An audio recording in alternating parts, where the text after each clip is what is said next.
Shalom, selamat malam Jemaat Efrata.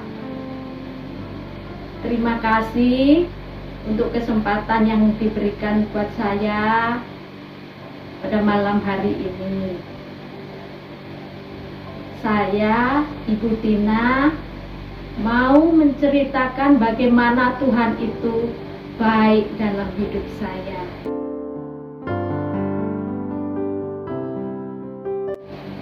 Tuhan Yesus itu baik.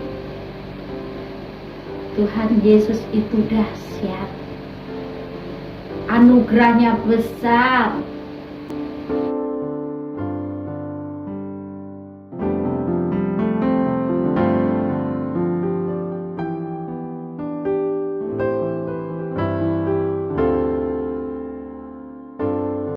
Apapun yang Tuhan rencanakan dalam hidup saya dari dulu sampai sekarang itu baik. Dari kecil saya ini sering sakit, ke dokter ataupun jarum suntik di tubuh saya itu sudah biasa, hal yang biasa buat saya. Buat keluarga pun mereka sudah biasa gitu. Tetapi pada tahun ini Tuhan itu berbuat yang luar biasa dahsyat dalam hidup saya. Awal November tahun 2020 ada benjolan di payudara sebelah kanan saya. Saya pergi ke dokter dan hasil lab dokter mengatakan bahwa ini payudara saya harus diambil. Artinya dioperasi semuanya. Dengan biaya 22 juta. Semua keluarga pusing, dari mana uang 22 juta dalam sekejap harus ada. Tapi saya punya Tuhan, saya tahu saya punya Tuhan yang dahsyat. Saya katakan sama Tuhan, Tuhan, Engkau kaya. Engkau sanggup memberikan apa yang saya butuhkan.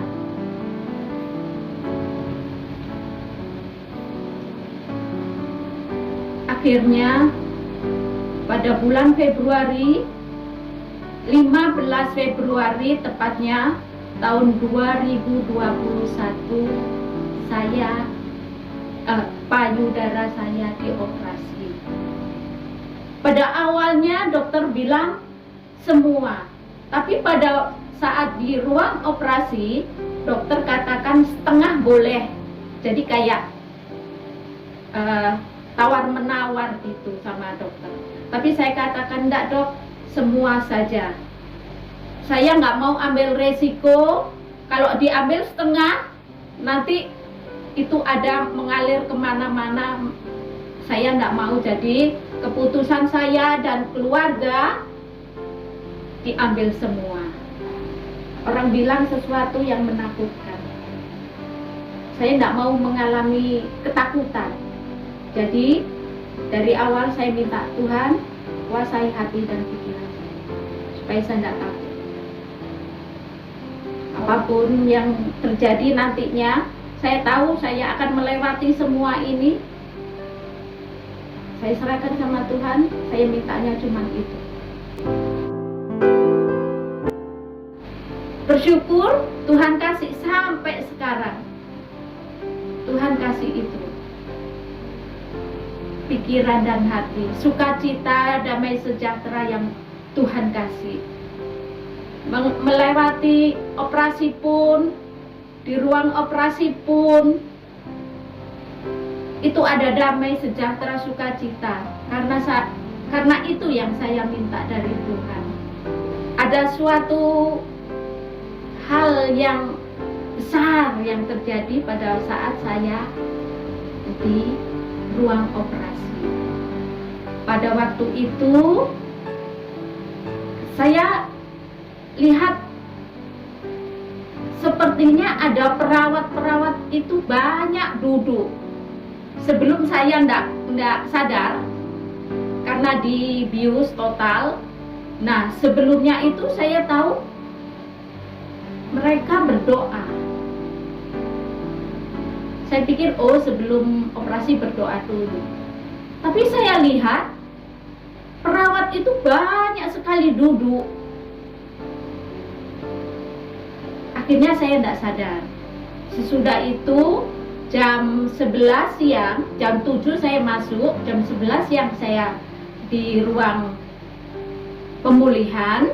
Saya dikasih bangun sama perawat. Saya tidak boleh tutup mata. Kalau tutup mata nanti kebablasan, terus seperti teman-teman yang lain masuk ICU begitu. Saya buka mata. Nah, saya lihat di atas langit-langit itu ada tentara pakai baju doreng. Banyak sekali. Sepertinya itu di lapangan. Dia mendengarkan komandan begitu. Saya akhirnya tutup mata. Saya bilang, saya ini halusinasi maksudnya. Kan habis operasi terus ada apa gitu. Saya tutup mata lagi. Saya kedinginan. Tapi perawat bilang, ibu buka matanya. Nggak boleh gitu, harus buka mata. Saya buka mata lagi. Loh, kok gambar itu masih ada? Saya pikir, oh memang ada. Tapi sebelahnya enggak ada. Tapi saya lihat terus itu satu lapangan tentara pakai baju doreng. Saya lihat terus, mata saya belalakkan begini. Ternyata ada satu orang prajurit yang di depan, ia ke belakang. Terus saya kaget, kok bisa jalan? Saya pikir begitu. Terus, akhirnya saya tahu, berarti memang ini sungguh. Saya ndak halu gitu, saya ndak melihat gambar yang kosong, enggak. Ternyata benar. Gitu. Sesudah itu saya melihat terang sekali, seperti pagi. Suasana pagi, ada matahari, saya melihat, dan semua pohon-pohon warnanya orange. Di depan saya ada sawah. Di sana banyak orang berdiri menghadap ke saya. Saya tahu itu sepertinya dokter perawat yang merawat saya. Saya di seberang sawah itu. Sawahnya sudah menguning. Saya hanya melihat ada tangan yang kasih salam sama semua dokter perawat itu. Ini tangan siapa? Bajunya panjang saudara, jubah ini putih tapi kena bias matahari orange gitu. Saya telusuri, ini tangan siapa panjang sekali? Panjangnya sepanjang sawah itu tadi. Saya pikir gini, ada orang tangannya sepanjang sawah. Saya ikutin terus itu tangan. Ternyata tangan itu ada di sebelah saya, orangnya. Saya tengok dari bawah, orangnya besar sekali. Saya lihat ke atas, orangnya tinggi sekali, saudara. Akhirnya saya takut. Maksudnya takut, bukan takut apa, gini. Ternyata orang ini besar, tinggi sekali. Nah, sesudah itu saya dibawa ke ruang pemulihan saya, yang ruang tempat saya menginap itu. Di sepanjang perjalanan itu saya tanya, ini apa ya artinya? Ini apa artinya begitu? Tuhan bilang, itu aku. Selama ini yang kamu inginkan aku di sebelahmu. Pada waktu operasi saya bilang sama Tuhan, Tuhan jangan tinggalkan aku, jangan tinggalkan aku. Karena apa? Suami di luar, saudara di luar, nggak ada siapapun yang bisa diandalkan. Saya punya Tuhan. Saya tahu Dia tungguin saya. Nah, Tuhan bilang, itu aku. Kamu minta ditungguin, itu aku tungguin. Jangan khawatir. Apapun yang terjadi ke depan, aku sudah persiapkan. Jadi jangan khawatir. Sejak itu makanya saya enggak. Kalau saudara lihat saya terus sukacita. Itu karena Tuhan yang ada dalam hidup saya. Bukan saya, tapi karena Tuhan yang ada dalam hidup saya. Sesudah operasi, saya menjalani kemoterapi 6 kali selama 5 bulan. Saya menjalaninya dengan sukacita. Kalau saya pergi kemoterapi, saya enggak bilang saya ke rumah sakit. Saya hanya selalu katakan, saya mau pesiar gitu. Di dalam hati, itu kekuatan yang Tuhan kasih. Itu semangat yang Tuhan kasih buat saya. Akhirnya sudah selesai 5 bulan, bulan 7 sudah selesai saya kemoterapi. Selanjutnya saya obat jalan. Dokter izinkan saya obat jalan. Ini bulan kelima saya minum obat jalan 1 hari 1 kali. Puji Tuhan, saya sangat bersyukur sekali. Tuhan itu baik dalam hidup saya. Tuhan itu luar biasa dalam hidup saya. Saya sudah melewati semuanya. Pada akhirnya Tuhan yang memberi kekuatan sama saya. Saya hanya minum obatnya 1 hari 1 kali. Puji Tuhan, saya bersyukur sekali. Sampai hari ini dan 2 bulan sekali saya pergi ke dokter. Kalau dulu 2 minggu sekali. Kalau sekarang sudah 2 bulan sekali. Puji Tuhan, saya sangat bersyukur. Itu mujizat yang Tuhan kasih, itu anugerah yang Tuhan kasih. Karena kebaikan Tuhan, karena kehebatan Tuhan, karena kedahsyatan Tuhan dalam hidup saya. Saya sangat bersyukur.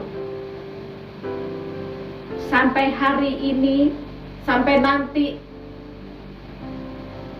akhir tahun yang baru, saya percaya Tuhan memelihara saya. Saya percaya kemurahannya, anugerahnya besar buat saya.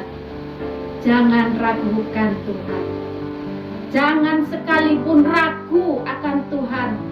Karena Tuhan itu punya rencana yang indah. Jangan pernah khawatir tentang apapun juga. Karena kita punya Allah yang hidup, Allah yang berkuasa, Allah yang dahsyat. Semuanya bisa diatasi kalau kita tidak meragukan Tuhan.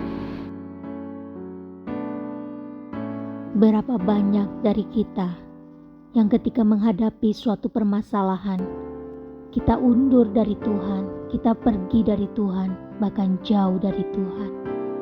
Tapi dari kesaksian Ibu Tina, kita belajar bersama bahwa segala sesuatunya ketika bersama dengan Tuhan untuk dijalaninya, segala sesuatunya dapat dilewati.